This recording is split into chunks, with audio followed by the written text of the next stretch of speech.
Magandang araw!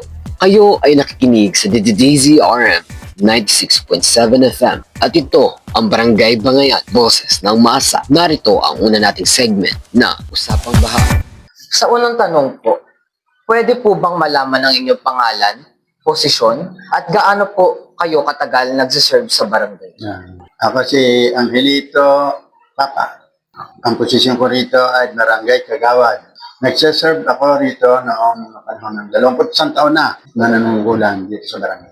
Ano po yung mga karaniwang problema na na-experience dito po sa barangay kapag may malakas po na ulan or bagyo po? Ang limit ng problema dito, magkakaroon ng pagbaha. Pero hindi naman masyadong malaki. Dahil madali naman, mga isang oras lang, mawawala na. Then meron kami mga lagos ng tubig na tinatawag. Yan. Gaano po kalala yung pagbaha kapag may gantong sitwasyon? Kunyari po sa tapat po ng Legion to, pag sobrang lakas po ng bagyo, umaapaw po sa drainage system. Maapaw yung mga ginawang kanal doon. Hindi maganda pa sa kagawin eh. Lalo nagbabaha, nabalik ang tubig. Parang dito rin sa proper, yung boundary ng Kabuatuan, Carbagku. Ginawa yan, di ba? Inayos na. Okay. Lalo nagbaha eh. Pero hanggang Villa Arcadia lang. Yung papunta rito, hindi. Okay na. Mga hanggang tuhod lang. Ano po yung mga lugar dito sa barangay o kalsada na madalas po bahain? Madalas dito yung mga baybayin ng ilog. Yung malimit kasi walang takbuhan masyado ang tubig. Sila naapektuhan kapag kami baha.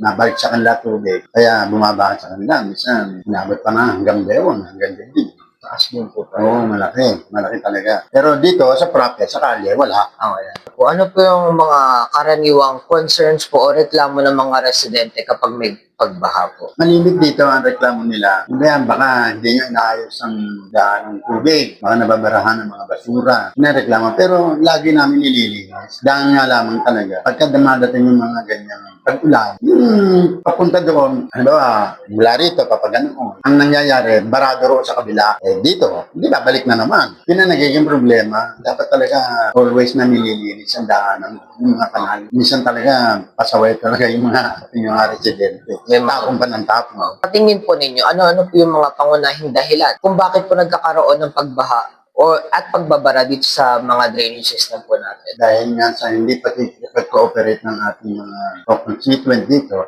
sinasabihan na namin na ang basura ilagay sa magandang kalalagyan. Ang ginagawa nila, tapon dito, tapon doon. Tapos magre-reklamo na, ba't bumabaha tayo? Kasi kagagawan nyo rin. Kung kayo nakikisa, hindi tayo babahain. Yun ang aming sa kanila. Ano pong others than sa pagtapon ng mga basura kung saan-saan? Ano pa po yung ibang factors na nakaka-apekto po? Yung mga ginagawa nilang, iba, sila ng puno ng kahoy. Bumabara tuloy yung mga dahil ayaw nila alisin. Bumabara tuloy yung mga sanga-sanga. Yan eh. Hindi lang basura, hindi mga sanga-sanga na yun. Ayun na nagiging sandirin. Ano po yung mga hakbang na ginagawa ng barangay para ma-address po yung mga problemang nabanggit po natin? Ayan, kami, nagkakanda kami. Every week, kakanda kami ng clean-up drive. Kasi nga, ayaw namin na magkaroon ng mga problema ganyan. Tapos magkakaroon ng mga, sinasabi niya, may dengue. Siyempre, naalis natin yung mga basura niya para maiwasan lahat ng mga problema dito. Kapag may pagbaha po, paano nyo po tinutulungan at sinusuportahan yung mga apektado pong residente natin? Kapag mayroong baha, meron kaming inilalaan na medical, food, shelter. Dinadala namin sa evacuation area. Kung ilan yung mga apektado, suportado namin ng barangay. Iniingatan ginawa. Lahat sila, sinusuporta mga pagkain, hindi sila magugutom.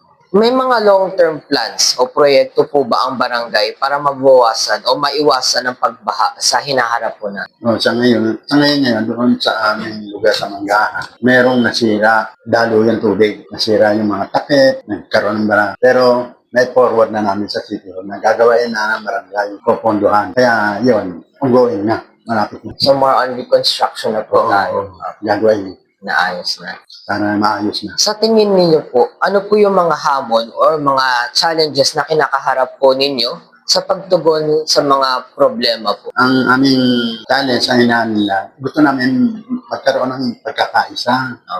Kasi sa totoo lang, pagka nagkakaisa ang isang mamamayan dito sa atin, magiging progresibo. Mawawala na yung mga sakit ng ulo, problema sa mga barangay niya.